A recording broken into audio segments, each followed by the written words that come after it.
आजकाल मार्केटमध्ये इलेक्ट्रिक गाड्यांचा सुळसुळाट झालाय. रस्त्यावर बाहेर पडलं की 4-5 कारमधली एक तरी हिरव्या नंबर प्लेटची दिसतेच. टाटा, महिंद्रा, सुझुकी या सगळ्या कंपन्याही आता त्यांच्या डिझेल गाड्या सोडून ईव्हीवर जास्त फोकस करतायत. सरकार पण आता इलेक्ट्रिक गाड्यांवर फोकस करतंय आणि दिल्लीमध्ये तर थोड्या दिवसात पेट्रोल गाड्यांची विक्री बंद करून फक्त इलेक्ट्रिक गाड्या ठेवण्याचा विचार सुरू आहे. हे सगळं गेल्या 5 ते 10 वर्षांमध्ये झालंय. त्यामुळे आपल्याला वाटतं की भारतात इलेक्ट्रिक कार्स या गेल्या 10 किंवा फार फार तर 15 वर्षात आल्या असतील. पण खरं तर भारतातली पहिली इलेक्ट्रिक कार ही तब्बल 33 वर्षांपूर्वी तयार झाली होती. थंबनेलमध्ये तुम्ही वाचलंच असेल की 1993 ला भारतातली पहिली इलेक्ट्रिक कार बनवली गेली होती. आता हे खरं तर तुम्हाला क्लिकबेट वाटेल, पण तसं नाहीये. ही कार काही केवळ प्रोटोटाइप नव्हती, नाही कन्सेप्ट कार होती. या गाडीला सरकारची परमिशन मिळाली होती आणि याचं प्रोडक्शन करून विक्री देखील सुरू झाली होती. पण मग ज्या काळी भारतात सगळ्यात भारी गाडी ही प्रीमियर पद्मिनी होती, त्या काळात आलेली ही इलेक्ट्रिक कार पुढे कुठे गायब झाली?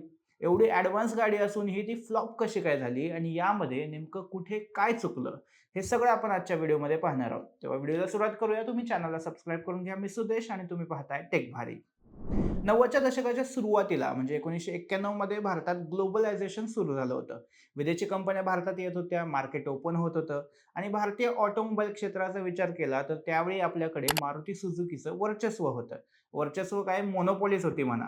गाडी म्हणलं की मारुती 800 हे एकच नाव डोळ्यासमोर यायचं आणि महागडी गाडी म्हणलं की फियाटची प्रीमियर पद्मिनी किंवा अँबॅसेडर. त्या काळात खरं तर इंटरनॅशनल लेव्हलला पण इलेक्ट्रिक गाड्यांची जास्त चर्चा नव्हती. इलॉन मस्क अजून कॉलेजला जात होता आणि या सगळ्यात भारतात एका कंपनीनं इलेक्ट्रिक कार बनवण्याचा विचार केला होता आणि तो प्रत्यक्षात देखील आणला होता. ही कंपनी होती ईसीसी म्हणजे एडी करंट कंट्रोल्स लिमिटेड. केरळच्या चालकुडी गावात होसे एमडी यांनी ही कंपनी सुरू केली होती. खरं तर ही कंपनी 1971 साली स्थापन झाली होती, पण तेव्हा ही कंपनी फक्त स्पीड ड्राईव्ह आणि त्या संबंधित कंट्रोल सिस्टीम बनवत होती. म्हणजे कार बनवण्याशी त्यांचा काहीच संबंध नव्हता. पण होसे यांच्या मनात मात्र इलेक्ट्रिक कार बनवण्याचं स्वप्न होतं. यासाठी मग ईसीसीने जपानमधल्या यास्कावा इलेक्ट्रिक मॅन्युफॅक्चरिंग कंपनीसोबत एक विशेष करार केला. यास्कावा ही जपानमधली एक नावाजलेली आणि जुनी कंपनी होती, जिचे इलेक्ट्रिक मोटर्स, इंडस्ट्रियल रोबोट्स आणि कंट्रोलच्या निर्मितीमध्ये जागतिक स्तरावर मोठं नाव होतं.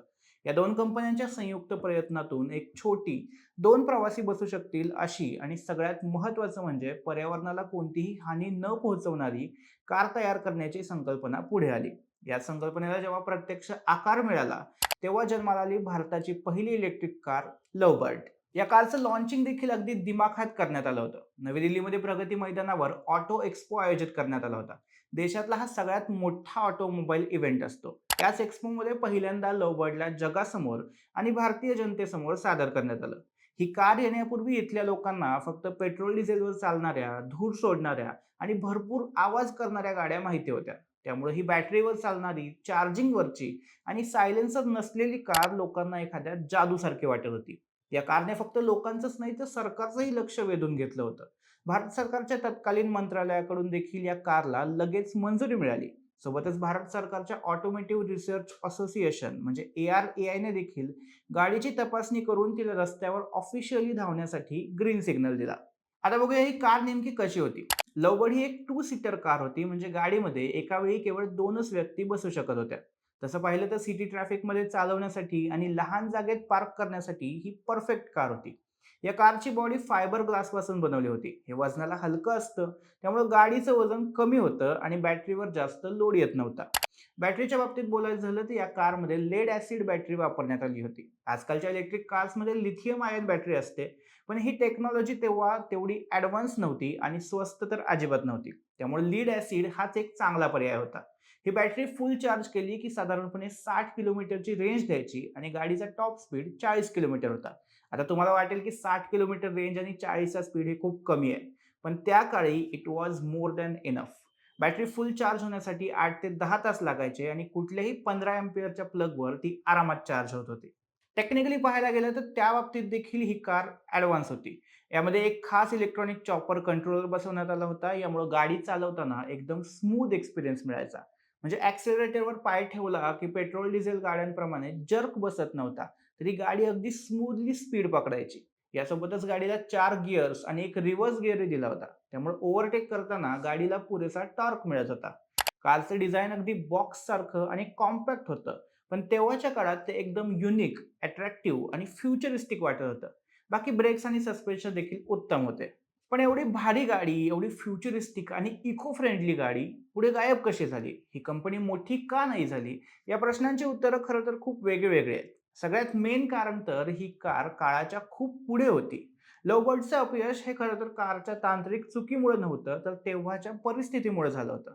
सगळ्यात पहिलं आणि मेन कारण होतं चार्जिंग स्टेशन्सचा अभाव. म्हणजे तसं तर आपल्याला आत्ताही वाटतं, की आपल्याकडे पुरेसे चार्जिंग स्टेशन्स नाहीयेत आणि तेव्हा तर अजिबातच नव्हते. पण चार्जिंगच्या बाबतीत ही एकच अडचण नव्हती. 90च्या दशकात भारतात विजेची खूप मोठी समस्या होती. लोड शेडिंग आणि पॉवर कट्स हे इश्यू फक्त गावातच नाही, तर शहरात देखील होते. उन्हाळ्यात तर दिवसाचे 8 ते 12 तास लोड शेडिंग व्हायचं आणि अशा परिस्थितीत चार्जिंगची गाडी कोणच घेणार? दुसरं एक मोठं कारण म्हणजे बॅटरीचा खर्च. इलेक्ट्रिक गाड्यांमध्ये सगळ्यात महाग गोष्ट बॅटरीच असते. त्यात आजकालच्या लिथियम आयन बॅटऱ्या 15-15 वर्षांच्या वॉरंटीसह येतात. तेव्हा तसं काही नव्हतं. एकतर लीड ॲसिड बॅटरी वजनाने जड होती आणि त्यातही 1.5 ते 2 वर्षांमध्ये ही बॅटरी पूर्णपणे डेड होऊन जायची आणि बदलायलाच लागायची. जो खर्च अर्थातच तेव्हा कुणालाही परवडणारा नव्हता. तिसरं एक कारण म्हणजे रेंज अँक्झायटी. आजकाल गाड्यांना 300-400 किलोमीटरची रेंज मिळते, तरीही आपल्याला टेन्शन असतं, की मध्येच चार्जिंग संपलं तर काय करायचं?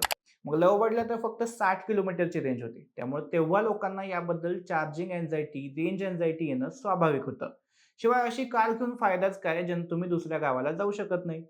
चौथं कारण होतं मारुती 800. याच काळात भारतात मारुती 800 लॉन्च झाली होती. अगदी परवडणाऱ्या दरात आणि भरपूर चांगले फीचर्स देणारी ही कार तुफान लोकप्रिय झाली.